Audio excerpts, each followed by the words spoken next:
Masagi loinabi hatpada sienabani haiba mapuroiba manaonupa police custody de thajinkre February gi 19 Tagel khongba lerek asobada chongtham ningol ayekpam ongbi Merina Devi Kobi Nupi ama February 13 da thauri yannu sirama thaudo aduga mari leinana misi edu sienabani haiba mapuroiba amade manaonupa ngasi Chief Judicial Magistrate Imphal West ki Court na February 10 fawba numit humni gi police custody de remand pikre makhoi bungasi police na court asida puthorakpada victim gi imung manung yawna masing yamlaba nupa nupi kya court complex da thumjilaktuna accusing de attack tawna bohnarakre misi edu siena bani haiba tagel khongba lerek asobadagi Zanesor gi masanupa victim gi mapuroiba ayekpam singlen sana sai kungatret amadi mahaki manaonupa ayekpam nauksa sai kungamatoi ngasi court asida police na puthoraki amadi police custody remand pibinaba player tokhi loinana defense council gi maikei de gisu bail launana ba application ama tharaki case adugi ayogi app gi kuthangna thamlaki ba submission aduna pallibadi victim gi mapuroiba amadi mahaka hek pukminaba manaonupa ngarang Imphal police station da sangjarakpadagi police na phakat khibane February gi 13 gi ayuk pung ani makhairom taba matamda Lamphel police station gi control room da tagel khongba lairak asobada chongtham ningol ayekpam ongbi Merina Devi Kobi Nupi ama makhoi gi tumpham ka da thauri yalambadagi Rims Hospital pukhalakpada doctor na sire haina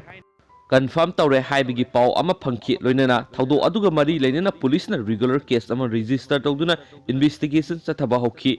loinana numit adumakta forensic science unit Imphal West ki team amana executive magistrate jauna crime scene jingsin ki amadi asi baksang identify tawraba matungda video coverage ka loinana asi baksang postmortem tawki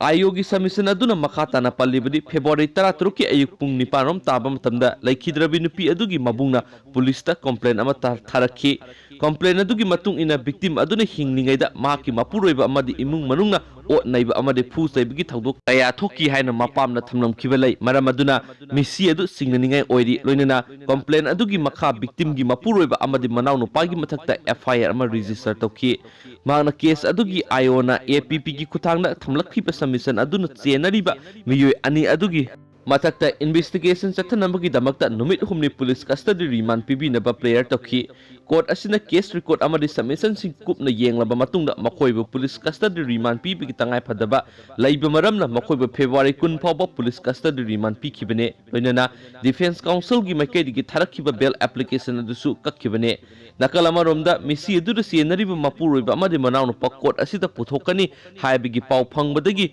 victim gi imung manung yawna masing yamlaba nupa nupi kya court complex ta thumjilaknaba ngaiduna lekhi adum oinama court complex asida hana deploy tawduna leiba security singna miyam adu court complex ta changhalaktana thingduna thamki hearing chatharaba matungda accused mapuroiba amadi manawnu pabu court complex adudagi police na puthokna bohonabada